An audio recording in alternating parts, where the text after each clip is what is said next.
ಆತ್ಮೀಯರೇ, ಆ ಎಲ್ಲ ಕೃಷಿಕರಿಗೂ ಒಂದು ವಿಶೇಷ ಮಾಹಿತಿ ಅಂತ ಅಂದ್ಕೋಬೋದು ನಾವು.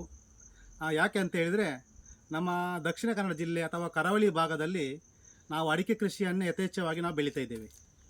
ಅಡಿಕೆ ಕೃಷಿಯ ಜೊತೆಗೆ ಪರ್ಯಾಯವಾಗಿ ಅಥವಾ ಉಪಬೆಳೆಯಾಗಿ ನಾವು ಕಾಳು ಮೆಣಸುಗಳನ್ನು ಬೆಳೀತಾ ಇದ್ದೇವೆ.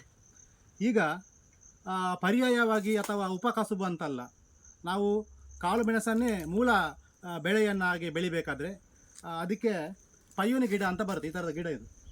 ಈ ಗಿಡಗಳನ್ನು ನಾವು ಮೊದಲು ನಾಟಿ ಮಾಡಿಕೊಂಡು 1.5 ವರ್ಷ ಅಥವಾ 1 ವರ್ಷದ ನಂತರ ಇದಕ್ಕೆ ಕಾಳು ಮೆಣಸು ಗಿಡಗಳನ್ನು ನಾವು ಹಾಕೋಬೋದು.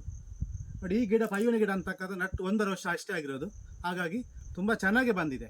ಇದಕ್ಕೆ ನಾವು ಕಾಳು ಮೆಣಸು ಗಿಡಗಳನ್ನು ನೆಟ್ಟರೆ ನೋಡಿ, ಇದರಲ್ಲಿ ಈ ಮರದಲ್ಲಿ ತುಂಬ ತೊಗಟೆ ಅಥವಾ ಸಿಪ್ಪೆ ತುಂಬ ದಪ್ಪ ಆಗಿರೋದ್ರಿಂದ ಇದಕ್ಕೆ ನಾವು ಕಾಳು ಮೆಣಸು ಗಿಡಗಳನ್ನು ನಟ್ಟಾಗ ಇದು ಬೇಗ ಹಿಡಿದಿಟ್ಟುಕೊಳ್ಳುತ್ತೆ. ನೋಡಿ, ಕಟ್ಟುವಂಥದ್ದು ಕೂಡ ಅವಶ್ಯಕತೆ ಬರಲ್ಲ, ಅಷ್ಟು ಬೇಗ ಇದನ್ನು ಅದು ಹಿಡಿದುಕೊಳ್ಳುತ್ತೆ. ಯಾಕೆ ಅಂತ ಹೇಳಿದರೆ, ಈ ಮರದ ಸಿಪ್ಪೆ ದಪ್ಪ ಇರೋದ್ರಿಂದ ಮತ್ತು ಕಾಳು ಮೆಣಸು ಗಿಡಗಳಲ್ಲಿ ಪ್ರತಿ ಗಂಟುಗಳಲ್ಲಿ ಬೇರುಗಳು ಬರೋದ್ರಿಂದ ಅದು ಎಲ್ಲೆಲ್ಲಿ ಬೇರುಗಳು ಬರುತ್ತೋ ಅಲ್ಲಿ ತಕ್ಷಣ ಅದನ್ನು ಹಿಡಿದಿಟ್ಟುಕೊಳ್ಳೋದ್ರಿಂದ ಈ ಮರದಲ್ಲಿರುವಂಥ ರಸವನ್ನು, ನೀರಿನಾಂಶ ಜಾಸ್ತಿ ಇರುತ್ತೆ. ಹಾಗಾಗಿ ಅದನ್ನು ಹೀರ್ಕೊಂಡು ಕಾಳು ಮೆಣಸು ಗಿಡ ಕೂಡ ತುಂಬ ಚೆನ್ನಾಗಿ ಬೆಳೆಯುತ್ತೆ ಮತ್ತು ಬೇಗವಾಗಿ ಬೆಳೆಯುತ್ತೆ. ಅದರ ಒಟ್ಟಿಗೆ ಕಾಳು ಮೆಣಸು ಗಿಡ ಫಸಲಿಗೆ ಬರುವಾಗ ನಮಗೆ ಹೆಚ್ಚು ಫಸಲು ಬರುತ್ತೆ.